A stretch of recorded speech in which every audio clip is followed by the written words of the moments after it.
My name is Jo Richings and I am the founder and creator of the I Can Do It app. We are going to look at what is a belief and how beliefs are formed, and how many of us are already very good at creating negative patterns in internal programs, which are often very self-sabotaging. So let's talk about beliefs first. What is a belief? A belief is anything that you believe to be true. Is it necessarily true? No, it's not. It's just what you believe to be true at a particular point in your life based on the best available evidence you have at that time. There is no such thing as a true belief or a false belief. There are only useful ones that help and support us, or harmful ones that sabotage us and stop us from achieving happiness and success. So can a belief be changed? Yes, it absolutely can. Sometimes changing a belief can happen in an instant. Let's take Father Christmas as an example. At one point in your life, you happily believed in Father Christmas until someone told you he wasn't real, usually a well-meaning older brother or sister. I can remember when I found out that Father Christmas wasn't real, I was absolutely devastated. I so wanted him to be real. Now, when I first heard this terrible news, my evidence that Father Christmas was real was starting to change, so I was no longer convinced. Asking my parents whether it was true backed up what I'd been told, so sadly I now had a new belief that was based on my new best available evidence. Father Christmas wasn't real. Another example is when someone is happily married and they find out that their husband or wife is having an affair. In the blink of an eye, the belief that you have a happy marriage is shattered. So those are two pretty extreme examples. Is it usually that instant? No, not always. It depends on how deep-rooted the belief is. Now, some of your beliefs will be very deep-rooted, so you may need a little help from EFT or something similar to shift them. But you can change many of your beliefs easily enough as long as you're prepared to put in a little bit of effort, and that is what the 4 steps is all about. So let's talk about how a belief is formed. A belief starts as a thought. Imagine your conscious mind, the one you talk to yourself with, is like a camera, and your subconscious mind is the darkroom where the pictures are developed.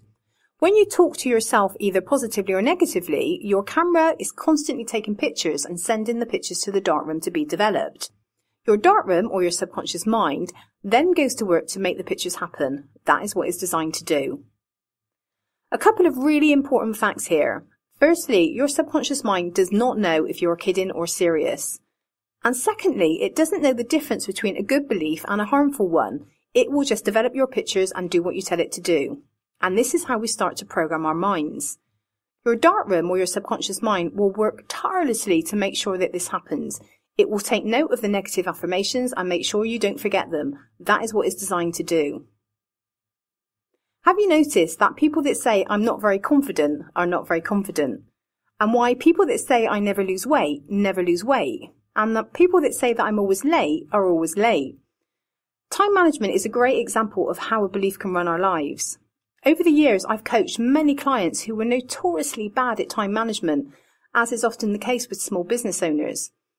They would rush around telling themselves that there weren't enough hours in the day, that they could never get on top of things, and that something always got in the way of being able to plan properly.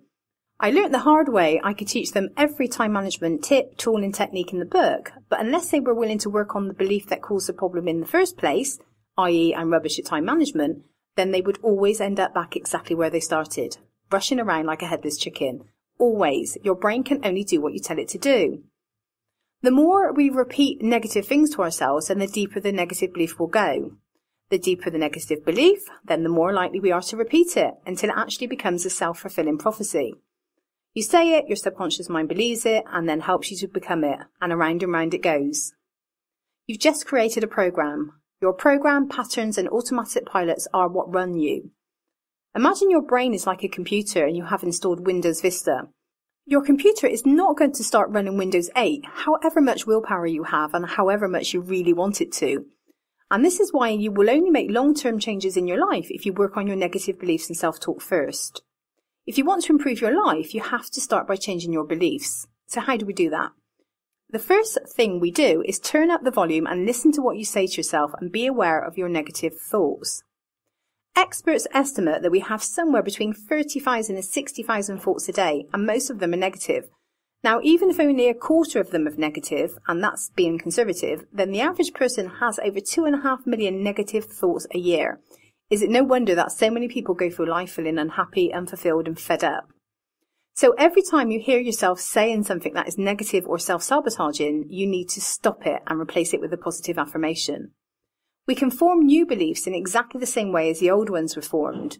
First, we think the new belief, then we say the new belief as an affirmation, then we listen to it over and over again on the I Can Do It app, then we visualize ourselves as if we'd already succeeded in changing the belief, and that is how we create a new program.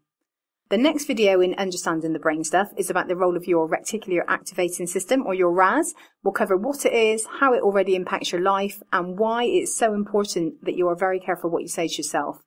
Thanks for watching. Good luck in making positive changes in your life. Remember, you can do it.